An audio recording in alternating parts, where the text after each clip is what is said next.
Theodore Robert Bundy was an American serial killer who kidnapped, raped, and murdered numerous young women and girls during the 1970s and possibly earlier. After more than a decade of denials, before his execution in 1989, he confessed to 30 homicides that he committed in 7 states between 1974 and 1978. The true number of victims is believed to be higher. Bundy was regarded as handsome and charismatic, traits that he exploited to win the trust of victims and society. He would typically approach his victims in public places, feigning injury or disability, or impersonating an authority figure, before knocking them unconscious and taking them to secluded locations to rape and strangle them. He sometimes revisited his victims, grooming and performing sexual acts with the decomposing corpses until putrefaction and destruction by wild animals made any further interactions impossible. He decapitated at least 12 victims and kept some of the severed heads as mementos in his apartment. On a few occasions, he broke into dwellings at night and bludgeoned his victims as they slept. In 1975, Bundy was jailed for the first time in Utah for aggravated kidnapping and attempted criminal assault. He then became a suspect in a progressively longer list of unsolved homicides in several states. Facing murder charges in Colorado, he engineered 2 dramatic escapes and committed further assaults in Florida, including 3 murders, before his ultimate recapture in 1978. For the Florida homicides, he received 3 death sentences and 2 trials. Bundy was executed in the electric chair at Florida State Prison in Rayford, Florida, on January 24, 1989. Biographer Ann Rule, who had previously worked with Bundy, described him as a sadistic sociopath who took pleasure from another human's pain and the control he had over his victims, to the point of death, and even after. Bundy once called himself the most cold-hearted son of a bitch you'll ever meet. Attorney Polly Nelson, a member of his last defense team, wrote that Bundy was the very definition of heartless evil.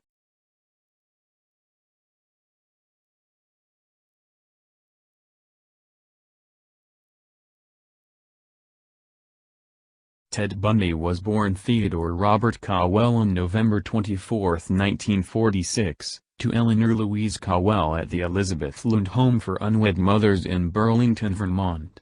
His father's identity has never been confirmed.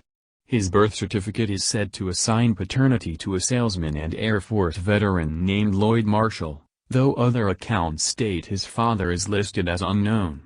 Louise claimed she had been seduced by an old money war veteran named Jack Worthington, and the King County Sheriff's Office has him listed as the father in their files.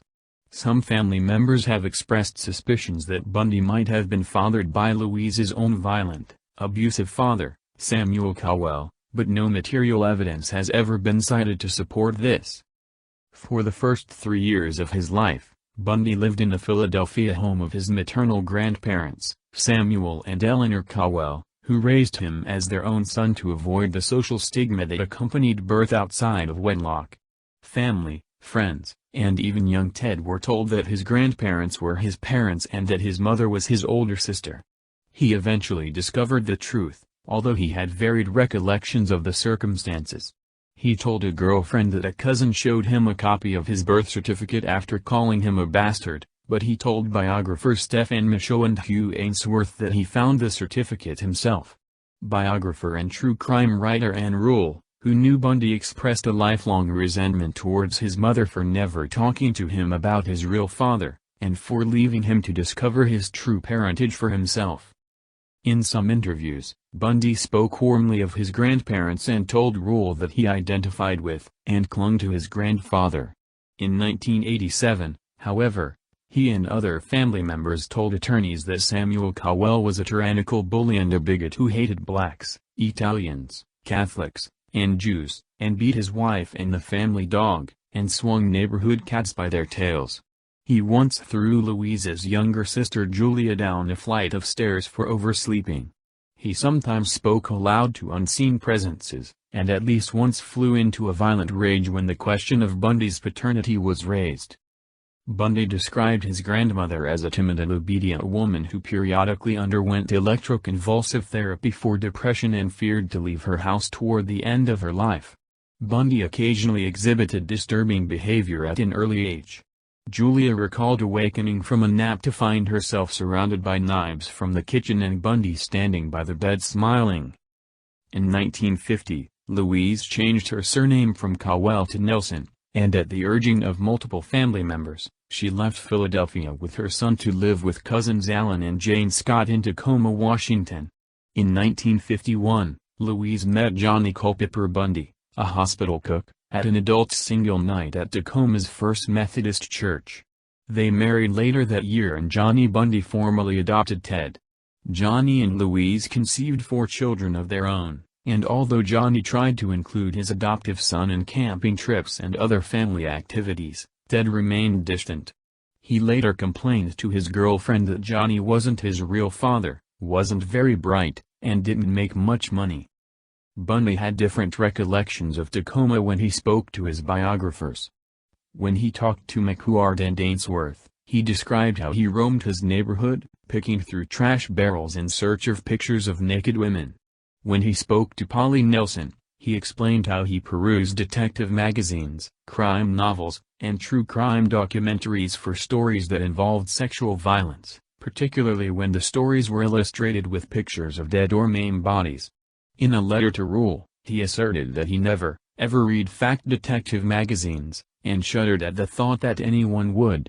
In his conversation with Rencourt, he described how he would consume large quantities of alcohol and canvass the community late at night in search of undraped windows where he could observe women undressing, or whatever else could be seen. Bundy also varied the accounts of his social life. He told Rencourt and Ainsworth that he chose to be alone as an adolescent because he was unable to understand interpersonal relationships. He claimed that he had no natural sense of how to develop a friendship. "I didn't know what made people want to be friends," he said. "I didn't know what underlay social interactions." Classmates from Woodrow Wilson High School told Rule, however, that Bundy was well known and well liked there, a medium-sized fish in a large pond.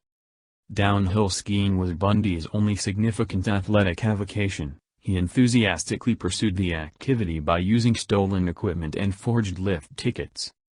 During high school, he was arrested at least twice on suspicion of burglary and auto theft. When he reached age 18, the details of the incidents were expunged from his record, which is customary in Washington.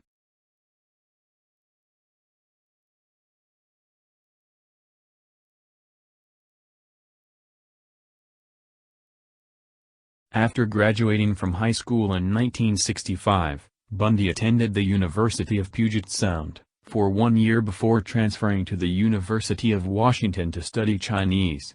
In 1967, he became romantically involved with a UW classmate who identified several pseudonyms in Bundy biographies, most commonly Stephanie Brooks. In early 1968, he dropped out of college and worked at a series of minimum-wage jobs.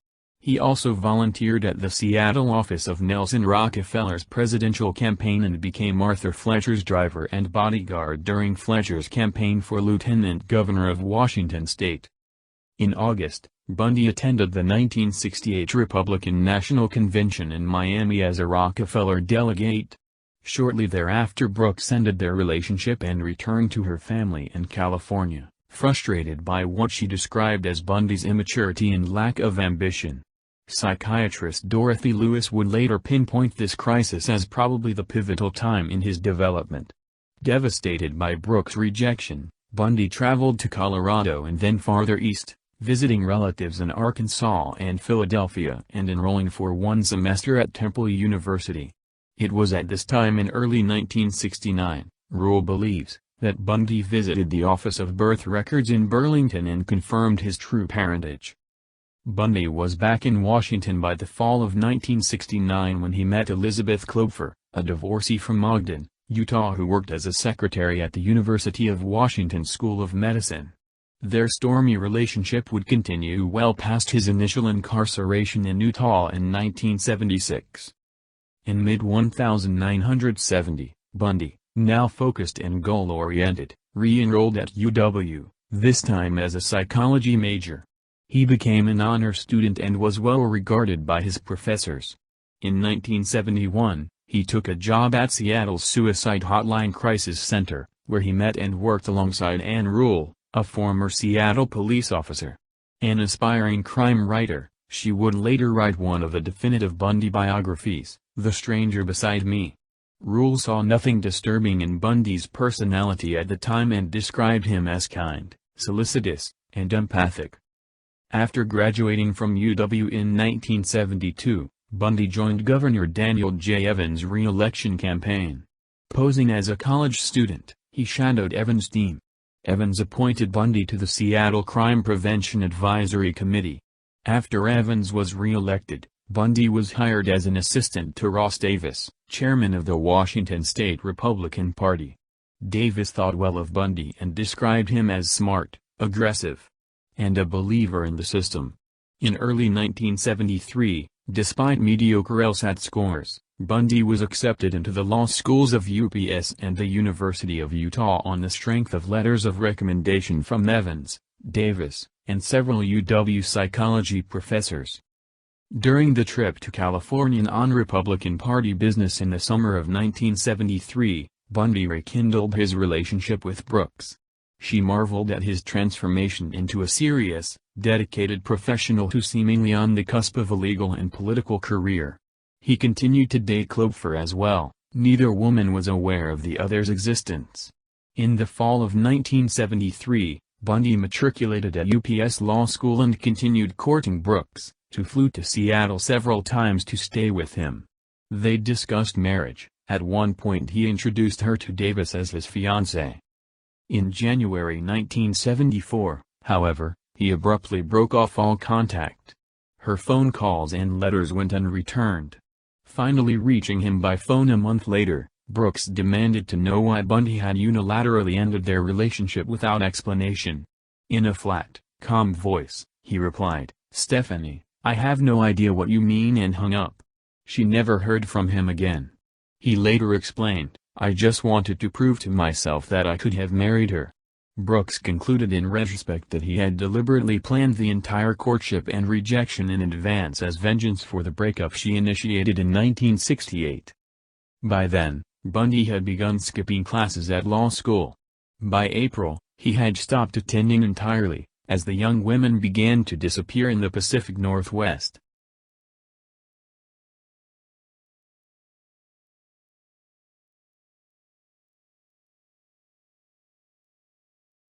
There is no consensus on when or where Bundy began killing women. He told different stories to different people and refused to divulge the specifics of his earliest crimes, even as he confessed in graphic detail to dozens of murders in the days preceding his execution. He told Nelson that he attempted his first kidnapping in 1969 in Ocean City, New Jersey, but did not kill anyone until sometime in 1971 in Seattle. He told psychologist Art Norman that he killed 2 women in Atlantic City in 1969 while visiting family in Philadelphia. He hinted but refused to elaborate to homicide detective Robert D. Keppel that he committed a murder in Seattle in 1972, and another murder in 1973 that involved a hitchhiker near Tumwater. Rule and Keppel both believed he might have started killing as a teenager. Circumstantial evidence suggested that he may have abducted and killed 80-year-old Anne Marie Burr of Tacoma when he was 14 years old in 1961, an allegation that he repeatedly denied.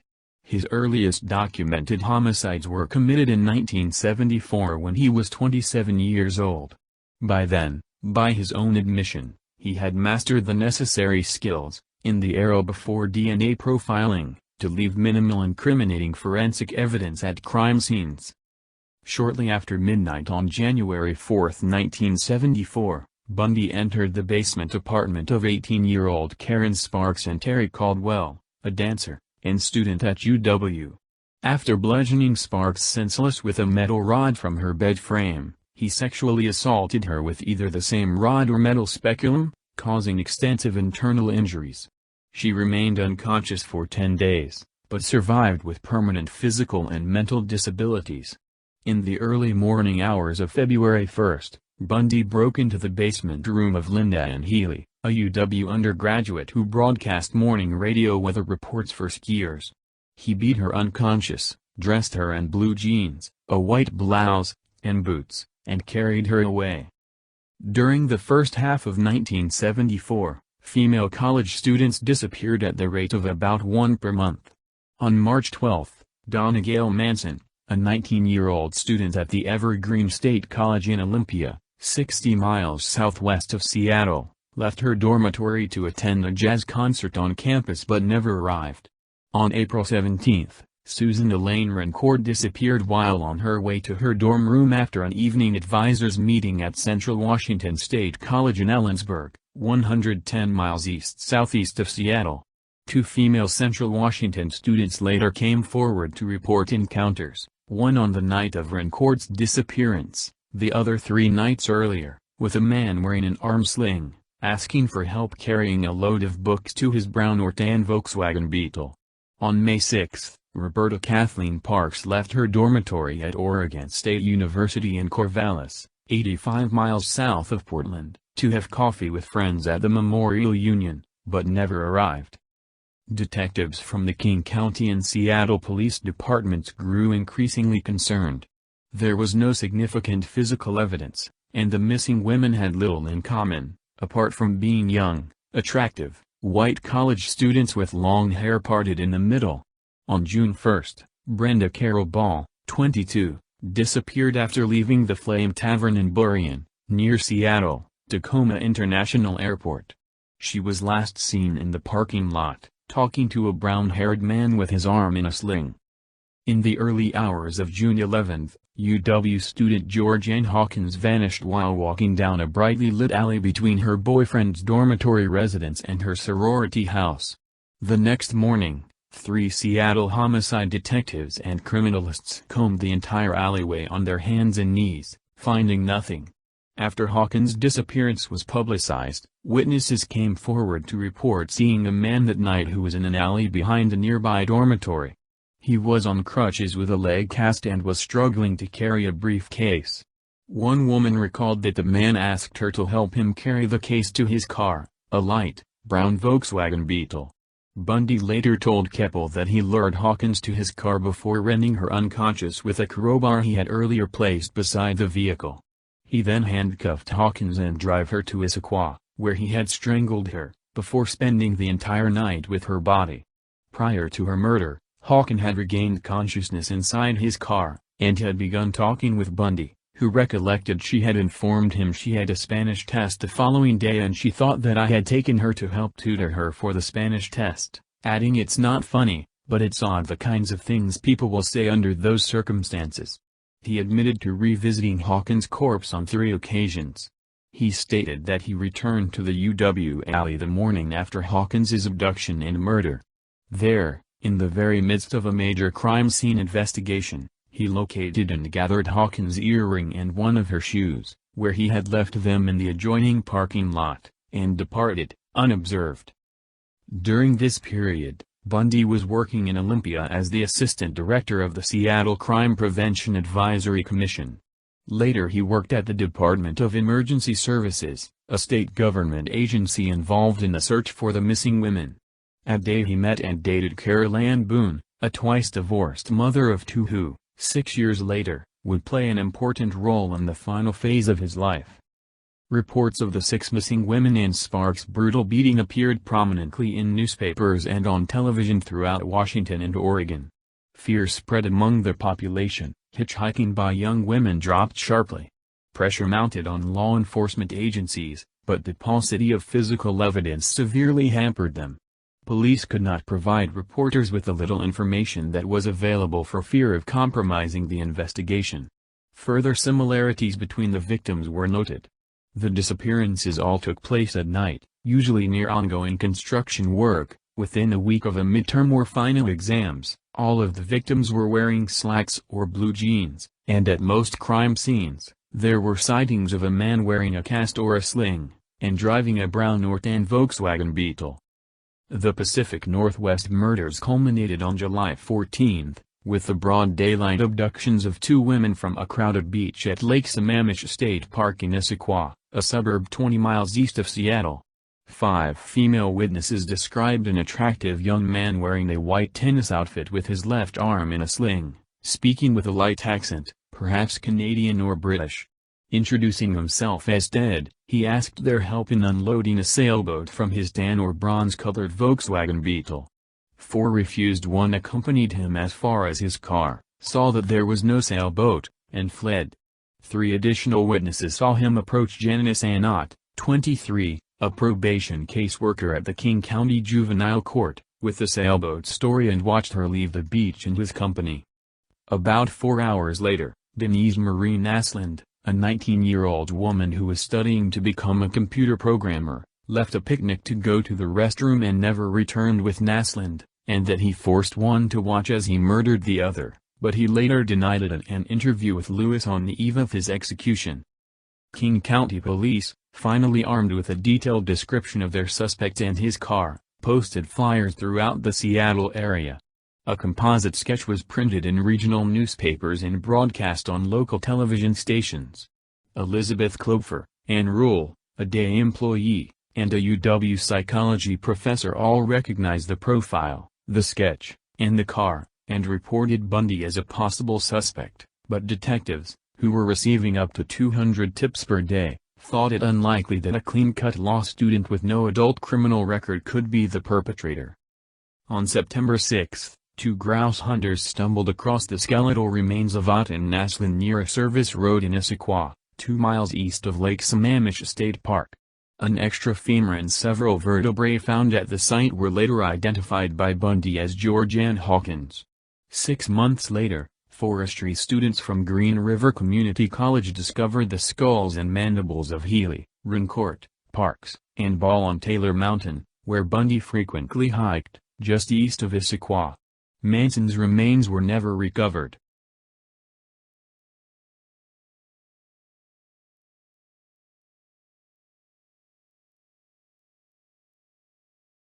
In August 1974, Bundy received a second acceptance from the University of Utah Law School and moved to Salt Lake City, leaving Culpepper in Seattle. While he called Culpepper often, he dated at least a dozen other women. When he studied the first-year law curriculum a second time, he was devastated to find out that the other students had some intellectual capacity, that he did not. He found the classes completely incomprehensible. "It was a great disappointment to me," he said. A new string of homicides began the following month, including 2 that would remain undiscovered until Bundy confessed to them shortly before his execution. On September 2, he raped and strangled a still unidentified hitchhiker in Idaho, then either disposed of the remains immediately in a nearby river or returned the next day to photograph and dismember the corpse. On October 2, he seized 16-year-old Nancy Wilcox in Holiday, a suburb of Salt Lake City. Her remains were buried near Capitol Reef National Park, some 200 miles south of Holiday, but were never found. On October 18, Melissa Ann Smith, the 17-year-old daughter of the police chief of Midvale, disappeared after leaving a pizza parlor. Her nude body was found in a nearby mountainous area 9 days later. Post-mortem examination indicated that she may have remained alive for up to 7 days following her disappearance. On October 31, Laura Ann Amy, also 17, disappeared 25 miles south in Lehigh after leaving a cafe just after midnight. Her naked body was found by hikers 9 miles to the northeast in American Fork Canyon on Thanksgiving Day. Both women had been beaten, raped, sodomized, and strangled with nylon stockings. Years later, Bundy described his post-mortem rituals with the corpses of Smith and Amy, including hair shampooing and application of makeup. In the late afternoon of November 8, Bundy approached 18-year-old telephone operator Carol Duront at Fashion Place Mall in Murray, less than a mile from the Midvale restaurant where Melissa Smith was last seen. He identified himself as Officer Roseland of the Murray Police Department and told Duront that someone had attempted to break into her car. He asked her to accompany him to the station to file a complaint. When Duront pointed out to Bundy that he was driving on a road that did not lead to the police station, he immediately pulled her to the shoulder and attempted to handcuff her. During their struggle, he inadvertently fastened both handcuffs to the same wrist, and Duront was able to open the car door and escape. Later that evening, Deborah Jean Kent, a 17-year-old student at Viewmont High School in Bountiful, 20 miles north of Murray, disappeared after leaving a theater production at the school to pick up her brother.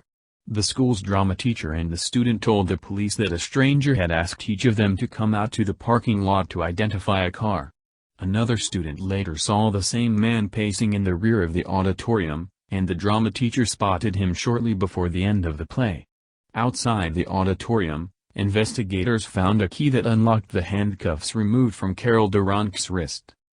In November, Elizabeth Culpepper called King County Police a second time after reading that young women were disappearing in towns surrounding Salt Lake City. Detective Randy Hergesheimer of the Major Crimes Division interviewed her in detail. By then, Bundy had risen considerably on the King County hierarchy of suspicion, but the Lake Sammamish witness conferred most reliable by detectives failed to identify him from a photo lineup. In December, Culpepper called the Salt Lake County Sheriff's Office and repeated her suspicions. Bundy's name was added to their list of suspects, but at that time no credible forensic evidence linked him to the Utah crimes. In January 1975, Bundy returned to Seattle after his final exams and spent a week with Culpepper, who did not tell him that she had reported him to police on 3 occasions. She made plans to visit him in Salt Lake City in August. In 1975, Bundy shifted much of his criminal activity eastward, from his base in Utah to Colorado. On January 12, a 23-year-old registered nurse named Karen Eileen Campbell disappeared while walking down a well-lit hallway between the elevator and her room at the Wildwood Inn in Snohomish Village, 400 miles southeast of Salt Lake City. Her nude body was found a month later next to a dirt road just outside the resort. She had been killed by blows to her head from a blunt instrument that left distinctive linear grooved depressions on her skull. Her body also bore deep cuts from a sharp weapon. On March 15, 100 miles northeast of Snohomish, Velski instructor Julie Cunningham, 26, disappeared while walking from her apartment to a dinner date with a friend. Bundy later told Colorado investigators that he approached Cunningham on crutches and asked her to help carry his ski boots to his car, where he clubbed and handcuffed her, then assaulted and strangled her at a secondary site near Rifle, 90 miles west of Vail. Weeks later, he made the 6-hour drive from Salt Lake City to revisit her remains. Denise Lynn Oliverson, 25, disappeared near the Utah-Colorado border in Grand Junction on April 6 while riding her bicycle to her parents' house. Her bike and sandals were found under a viaduct near a railroad bridge. On May 6, Bundy lured 12-year-old Lynette Dawn Culver from Alameda Junior High School in Pocatello, Idaho, 160 miles north of Salt Lake City. He drowned and then sexually assaulted her in his hotel room, before disposing of her body in a river north of Pocatello. In mid-May, 3 of Bundy's Washington State Day co-workers, including Carol Ann Boone, visited him in Salt Lake City and stayed for a week in his apartment. Bundy subsequently spent a week in Seattle with Culpepper in early June and they discussed getting married the following Christmas.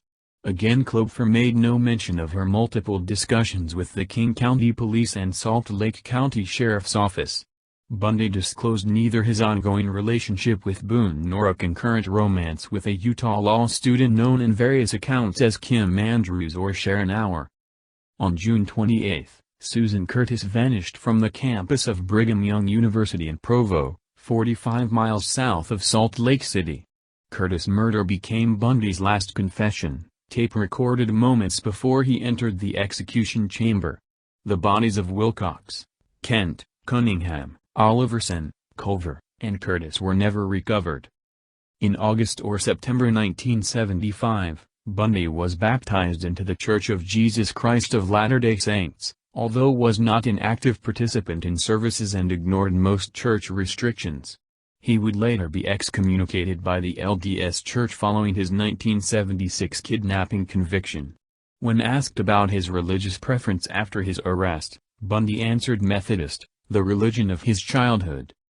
In Washington state, investigators were still struggling to analyze the Pacific Northwest murder spree that had ended as abruptly as it had begun. In an effort to make sense of an overwhelming mass of data, They resorted to the then innovative strategy of compiling a database. They used the King County payroll computer, a huge, primitive machine by contemporary standards, but the only one available for their use. After inputting the many lists they had compiled, classmates and acquaintances of each victim, Volkswagen owners named Ted, known sex offenders, and so on, they queried the computer for coincidences. Out of thousands of names, 26 turned up on 4 lists. One was Ted Bundy. Detectives also manually compiled a list of their 100 best suspects, and Bundy was on that list as well. He was literally at the top of the pile of suspects when word came from Utah of his arrest.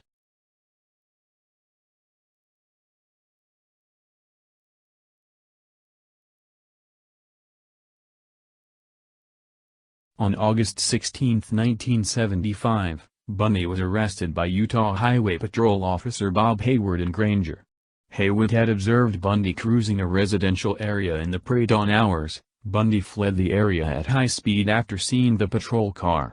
The officer searched the car after he noticed that the Volkswagen's front passenger seat had been removed and placed on the rear seats. He found a ski mask, a second mask fashioned from pantyhose, a crowbar, handcuffs, trash bags, a coil of rope, an ice pick, and other items initially assumed to be burglary tools. Bundy explained that the ski mask was for skiing. He had found the handcuffs in a dumpster, and the rest were common household items. However, Detective Jerry Thompson remembers a similar suspect and car description from the November 1974 Duront kidnapping, and Bundy's name from Culpepper's December 1974 phone call. In a search of Bundy's apartment, police found a guide to Colorado ski resorts with a checkmark by the Wildwood Inn and a brochure that advertised the Viewmont High School play in Bountiful, where Deborah Kent had disappeared. The police did not have sufficient evidence to detain Bundy, and he was released on his own recognizance. Bundy later said that searchers missed a hidden collection of Polaroid photographs of his victims, which he destroyed after he was released. Salt Lake City police placed Bundy on 24-hour surveillance, and Thompson flew to Seattle with 2 other detectives to interview Culpepper. She told them that in the new year prior to Bundy's move to Utah, she had discovered objects that she couldn't understand, in her house and in Bundy's apartment. These items included crutches, a bag of plaster of Paris that he admitted stealing from a medical supply house, and a meat cleaver that was never used for cooking. Additional objects included surgical gloves, an oriental knife in a wooden case that he kept in his glove compartment, and a sack full of woman's clothing. Bundy was perpetually in debt, and Culpepper suspected that he had stolen almost everything of significant value that he possessed. When she confronted him over a new TV and stereo, he warned her, "If you tell anyone, I'll break your fucking neck." She said Bundy became very upset whenever she considered cutting her hair, which was long and parted in the middle. She would sometimes awaken in the middle of the night to find him under her car, another Volkswagen Beetle, which he often borrowed, for protection. The detectives confirmed that Bundy had not been with Culpepper on any of the nights which during the Pacific Northwest victims had vanished, nor on the day Ott and Naslund were abducted. Shortly thereafter, Culpepper was interviewed by Seattle homicide detective Kathy McChesney and learned of the existence of Stephanie Brooks and her brief engagement to Bundy around Christmas 1973. In September, Bundy sold his Volkswagen Beetle to a Midvale teenager.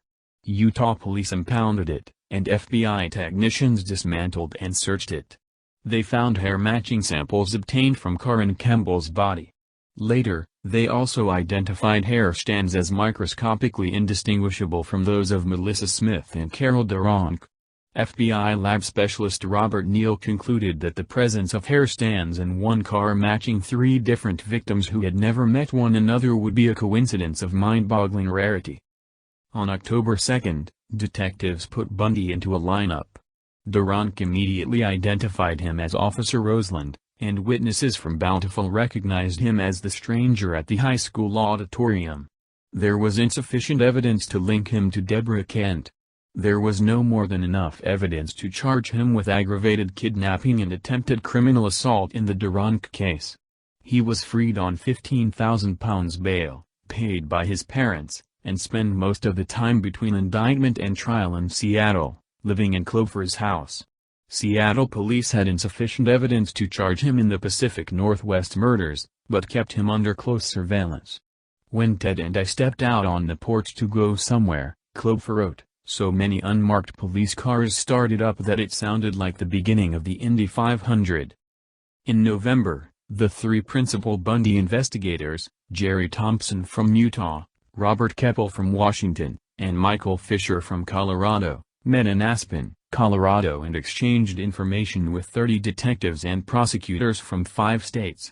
While officials left the meeting convinced that Bundy was the murderer they sought, they agreed that more hard evidence would be needed before he could be charged with any of the murders. In February 1976, Bundy stood trial for the Duront kidnapping. On the advice of his attorney, John O'Connell, Bundy waived his right to a jury due to the negative publicity surrounding the case. After a 4-day bench trial and a weekend of deliberation, Judge Stuart Hansen Jr. found him guilty of kidnapping and assault. In June he was sentenced to 1 to 15 years in the Utah State Prison. In October, he was found hiding in bushes in the prison yard carrying an escape kit, road maps, airline schedules, and a social security card, and spent several weeks in solitary confinement. Later that month, Colorado authorities charged him with Karen Campbell's murder. After a period of resistance, he waived the extradition proceeding and was transferred to Aspen in January 1977.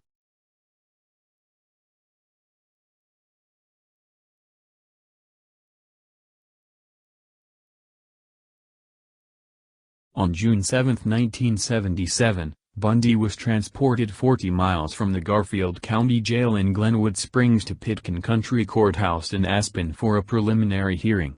He had elected to serve as his own attorney, and as such, was excused by the judge from wearing handcuffs or leg shackles. During a recess, he asked to visit the courthouse's law library to research his case. While shielded from his guard's view behind a bookcase, he opened the window and jumped to the ground from the second story, injuring his right ankle as he landed. After shedding an outer layer of clothing, he walked through Aspen as roadblocks were being set up on its outskirts, then hiked southward onto Aspen Mountain near its summit. He broke into a hunting cabin and stole food, clothing, and a rifle. The following day he left the cabin and continued south toward the town of Crested Butte, but became lost in the forest. For 2 days he wandered aimlessly on the mountain, missing 2 trails that led downward to his intended destination. On June 10, he broke into a camping trailer on Maroon Lake, 10 miles south of Aspen, taking food and a ski parka, but instead of continuing southward, he walked back north toward Aspen, eluding roadblocks and search parties along the way. 3 days later, he stole a car at the edge of Aspen Golf Course. Cold, sleep-deprived, and in constant pain from his sprained ankle, he drove back into Aspen, where 2 police officers noticed his car weaving in and out of its lane and pulling him over. He had been a fugitive for 6 days. In the car were maps of the mountain area around Aspen that prosecutors were using to demonstrate the location of Karen Campbell's body, indicating his escape was not a spontaneous act but had been planned. Back in jail in Glenwood Springs, Bundy ignored the advice of friends and legal advisors to stay put. The case against him, already weak at best, was deteriorating steadily as pre-trial motions consistently resolved in his favor and significant bits of evidence was ruled inadmissible. A more rational defendant might have realized that he stood a good chance of acquittal and that beating the murder charge in Colorado would probably have dissuaded other prosecutors. With as little as 1.5 years to serve on the Durant conviction, had Ted persevered, he could have been a free man. Instead, Bundy assembled a new escape plan. He acquired a detailed floor plan of the jail and a hacksaw blade from other inmates, and accumulated $500 in cash, smuggled in over a 6-month period, he later said, by visitors, Carol Ann Boone in particular. During the evenings, while other prisoners were showering, he sawed a hole about 1 square foot between the steel-reinforced bars in the ceiling of his cell and, having lost 35 pounds, was able to wriggle through it into the crawl space above. In the weeks that followed, he made a series of practice runs, exploring the space, Multiple reports from an informant of movement within the ceiling during the night were not investigated. By late 1977, Bundy's impending trial had become a cause célèbre in the small town of Aspen, and Bundy filed a motion for a change of venue to Denver. On December 23, the Aspen trial judge granted the request, but to Colorado Springs, where juries had historically been hostile to murder suspects. On the night of December 30, with most of the jail staff on Christmas break and nonviolent prisoners on furlough with their families, Bundy piled books and files in his bed, covered them with a blanket to simulate his sleeping body, and climbed into the crawl space. He broke through the ceiling into the apartment of the chief jailer, who was out for the evening with his wife, changed into street clothes from the jailer's closet, and walked out the front door to freedom. After stealing a car, Bundy drove eastward out of Glenwood Springs, but the car soon broke down in the mountains on Interstate 70. A passing motorist gave him a ride into Vail, 60 miles to the east. From there he caught a bus to Denver, where he boarded a morning flight to Chicago. In Glenwood Springs, the jailer's skeleton crew did not discover the escape until noon on December 31, more than 17 hours later. By then, Bundy was already in Chicago.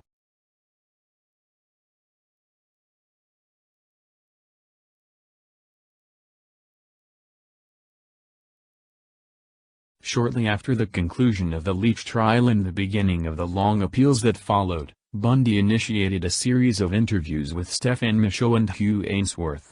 Speaking mostly in the third person to avoid the stigma of confession, he began for the first time to divulge details of his crimes and thought processes. He recounted his career as a thief, confirming Culpepper's longtime suspicion that he had shoplifted virtually everything of substance that he owned. "The big payoff for me," he said, "was actually possessing whatever it was I had stolen. I really enjoyed having something that I had wanted and gone out and take." Possession proved to be an important motive for rape and murder as well. Sexual assault, he said, fulfilled his need to totally possess his victims. At first, he killed his victims as a matter of expediency, to eliminate the possibility of being caught, but later, murder became part of the adventure. The ultimate possession was, in fact, the taking of the life, he said, and then the physical possession of the remains. Bundy also confided in Special Agent William Hagmaier of the FBI Behavioral Analysis Unit. Hagmaier was struck with the deep, almost mystical satisfaction that Bundy took in murder. He said that after a while, murder is not just a crime of lust of violence, Hagmaier related. It becomes possession. They are part of you. The victim becomes a part of you, and you will always be drawn back to them. Bundy told Hagmaier that he considered himself to be an amateur and impulsive killer in his early years, before moving into what he termed his prime or predator phase at about the time of Linda Healy's murder in 1974. This implied that he began killing well before 1974, although he never explicitly admitted to having done so. In July 1984, Rayford guards found 2 hacksaw blades that Bundy had hidden in his cell. A steel bar in one of the cell's windows had been sawed completely through at the top and bottom and glued back into place with a homemade soap-based adhesive. Several months later, guards found an unauthorized mirror hidden in the cell, and Bundy was again moved to a different cell. Shortly thereafter, he was charged with a disciplinary infraction for unauthorized correspondence with another night profile criminal, John Hinckley Jr. In October 1984, Bundy contacted Robert Cowell and offered to share his self-proclaimed expertise in serial killer psychology in the ongoing hunt in Washington for the Green River Killer, later identified as Gary Ridgway. Cowell and Green River Task Force Detective Dave Reichert interviewed Bundy, but Ridgway remained at large for a further 17 years. Cowell published detailed documentation of the Green River interviews and later collaborated with Michaud on another examination of the interview material. Bundy coined the nickname the River Man for Gary Ridgway, which was later used for the title of Cowell's book, The Riverman, Ted Bundy and I Hunt for the Green River Killer. In early 1986, an execution date was set on the Chiomega convictions. The Supreme Court issued a brief stay, but the execution was quickly rescheduled. In April, shortly after the new date was announced, Bundy finally confessed to Hagmaier and Nelson what they believed was the full range of his depredation, including details of what he did to some of his victims after their deaths. He told them that he visited Taylor Mountain, Issaquah, and other secondary crime scenes, often several times, to lie with his victims and perform sexual acts with their decomposing bodies until putrefaction forced him to stop. In some cases, he drove for several hours each way and remained the entire night. In Utah, he applied makeup to Melissa Smith's lifeless face, and he repeatedly washed Laura Amy's hair. "If you've got time," he told Hagmaier, "they can be anything you want them to be." He decapitated approximately 12 of his victims with a hacksaw and kept at least one group of severed heads, probably the 4 later found on Taylor Mountain, in his apartment for a period of time before disposing of them. Less than 15 hours before the scheduled July 2 execution, the 11th Circuit Court of Appeals stayed it indefinitely and remanded the Chiomega case for review on multiple technicalities, including Bundy's mental competency to stand trial, and an erroneous instruction by the judge during the penalty, which, ultimately, were never resolved. A new date was then set to carry out the Leach sentence. The 11th Circuit Court issued a stay on November 17. In mid-1988, the 11th Circuit ruled against Bundy, and on December 24, 1989, was announced. Bundy's journey through the appeals court had been unusually rapid for a capital murder case. Contrary to popular belief, the courts moved Bundy as fast as they could. Even the prosecutors acknowledged that Bundy's lawyers never employed delaying tactics. Though people everywhere seethed at the apparent delay in executing the archdemon, Ted Bundy was actually on the fast track. With all avenues exhausted and no further motivation to deny his crimes, Bundy agreed to speak frankly with investigators. He confessed to Cowell that he had committed all 8 of the Washington and Oregon homicides for which he was the prime suspect. He described 3 additional previously unknown victims in Washington and 2 in Oregon whom he declined to identify. He said he left a 5th corpse, Donna Manson's, on Taylor Mountain, but incinerated her head in Culpepper's fireplace. He described the Issaquah crime scene, and it was almost like he was there. He was just totally consumed with murder all the time. Nelson's impressions were similar. "It was the absolute misogyny of his crimes that stunned me," she wrote, "his manifest rage against women. He had no compassion at all. He was totally engrossed in the details. His murders were his life accomplishments." Bundy confessed to detectives from Idaho, Utah, and Colorado that he had committed numerous additional homicides, including several that were unknown to the police. He explained that when he was in Utah he could bring his victims back to his apartment, where he could reenact scenarios depicted on the covers of detective magazines. A new ulterior strategy, immediately dubbed Dead's Bones for Time scheme, served only to deepen the resolve of authorities to see Bundy executed on schedule, and yield little new detailed information. In cases where he did give details, nothing was found. Colorado detective Matt Linville interpreted this as a conflict between his desire to postpone his execution by divulging information and his need to remain in total possession, the only person who knew his victims' true resting places. When it became clear that no further stays would be forthcoming from the courts, Bundy supporters began lobbying for the only remaining option, executive clemency. Diana Weiner, a young Florida attorney and Bundy's last purported love interest, asked the families of several Colorado and Utah victims to petition Florida Governor Bob Martinez for a postponement to give Bundy time to reveal more information. All refused. The families already believed that the victims were dead and that Ted had killed them, wrote Nelson. They didn't need his confession. Martinez made it clear that he would not agree to further delays in any case. "We are not going to have the system manipulated," he told the reporters. "For him to be negotiating for his life over the bodies of victims is despicable." Boone had championed Bundy's innocence throughout all of his trials and felt deeply betrayed by his admission that H was, in fact, guilty. She moved back to Washington with her daughter and refused to accept his phone call on the morning of his execution. She was hurt by his relationship with Diana, Nelson wrote, too and devastated by his sudden wholesale confessions in his last days. Hagmaier was present during Bundy's final interviews with investigators. On the eve of his execution, he talked of suicide. He did not want to give the state the satisfaction of watching him die, Hagmaier said. Bundy died in the Rayford electric chair at 1:16 a.m. EST on January 24, 1989. Hundreds of revelers sang, danced, and set off fireworks in a pasture across from the prison as the execution was carried out, then cheered as the white hearse containing Bundy's corpse departed the prison. He was cremated in Gainesville, and his ashes scattered at an undisclosed location in the Cascade Range of Washington state, in accordance with his will.